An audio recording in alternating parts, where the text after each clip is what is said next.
are tough. They are very tough. And there is no sugarcoating this. We have lost brilliant Labour representatives across the country. These are people who put so much into their communities, so much into our party and our movement. And that hurts. And it should hurt. And I take responsibility.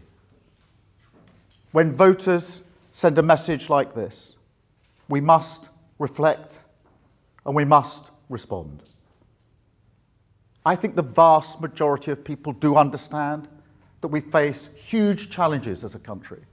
We've had a series of economic shocks in recent years, and there's a very difficult international situation that we face. They know that. But they still want their lives to improve. They still want to see the change that we promised. They know the status quo is letting them down and they're frustrated. They don't feel the change. I understand that. I get that. I was elected to deal with these challenges.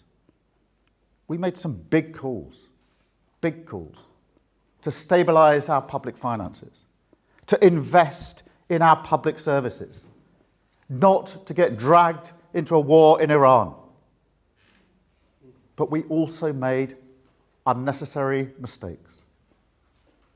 One of which was that although we were right to level with the public about the scale and depth of the challenges we faced, we didn't do enough to convince them that things will get better, that things will improve. The hope.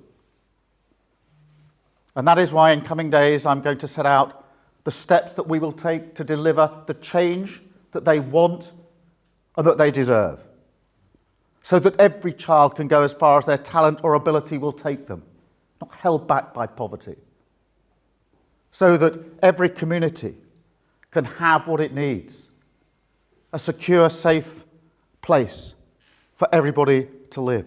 Households and families not feeling constantly held back by a cost of living crisis.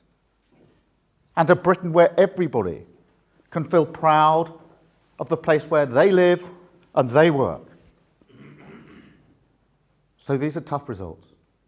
But tough days like this, they don't weaken my resolve to deliver the change that I promised at the general election.